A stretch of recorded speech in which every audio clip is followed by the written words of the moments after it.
Okay, so in the last video we looked at flux going through a area or even a total volume of a surface. Surfaces could be regular or irregular whenever we are looking at the net flux. When the field originated outside of the surface, we saw that we had a net flux of 0. So what happens if the field originates inside? All right, in order for there to be a field, so again, here's a irregular shaped bag. If the field is originating from inside of the surface, there has to be charge. Okay, charged objects are what creates the electric field. And if it's a positive charge, we know that the field radiates outward.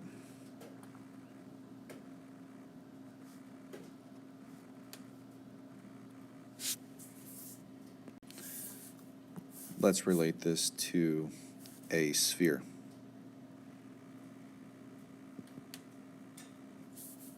We'll put the positive charge in the sphere as well. And that's going to radiate charge or field.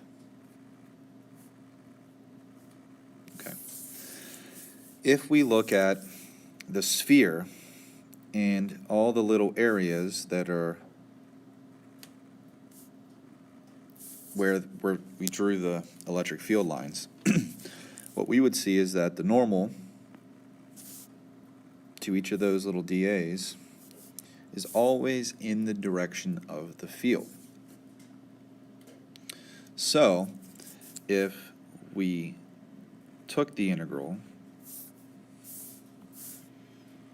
of all the E dot DAs, the dot product goes away because the angle between every DA and the electric field is going to be 0. So the cosine of 0 is 1.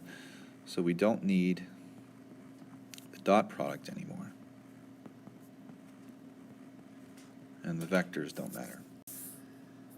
Every one of those E dot DAs, since its angle of 0, is positive. So there is positive flux through that DA, positive flux through that DA. Put the DA over here, we get a positive flux, again, because the normal is always in the same direction as the field. So if we added those all up, we would end up with a net positive flux. Now over here, if this is an irregular shaped object, we can see that not always will all the normals line up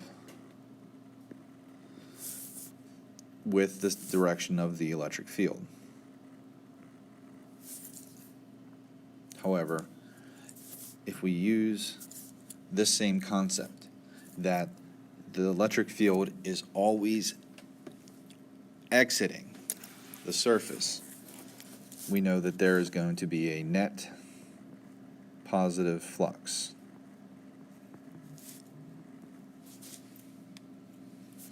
Because even though the normals and the electric fields don't point in the same direction, the cosine of whatever angle it is always going to be positive. And if it is the same amount of charge and the same amount of total area, you'll get the same exact amount of flux. It would be like taking this sphere and basically denting it in, all right, so that you have the exact same amount of material, but just in a different shape. Right? So dent in that sphere becomes irregular, right? Didn't create or take away any material, so that still we get the same net positive flux. If instead we placed a negative charge in there,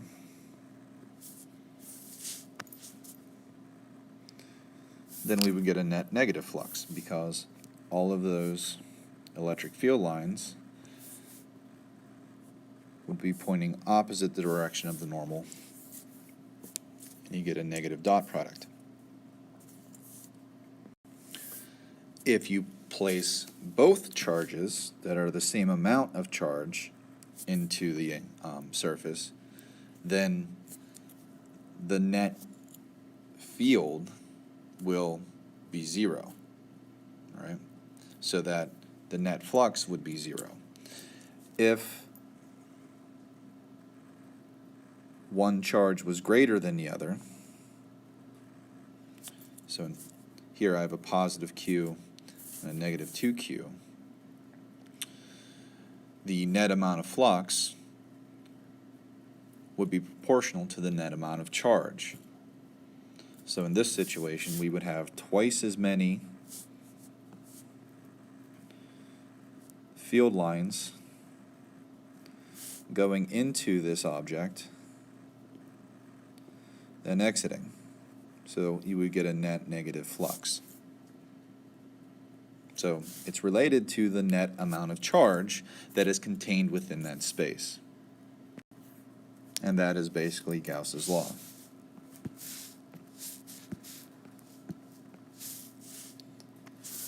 The net flux is equal to E dot dA. But the net flux depends on the amount of charge that is enclosed in the surface. And I want to say it's proportional to, because it's not equal to. It's proportional to the amount of charge enclosed. So that if those are the same, the E dot dA is going to be proportional to the charge enclosed in order to make it equal. All right, there is a constant that we're going to have to include, and that's going to be that epsilon naught. And once that epsilon naught is contained in the proportionality, it is then equal.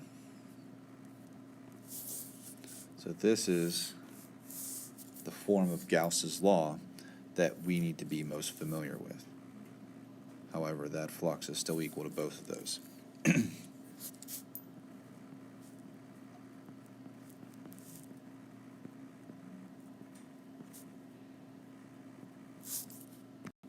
In the next video, we're going to see how we apply Gauss's law to particles as well as three-dimensional objects, and also talk about how charges arrange themselves in conductors.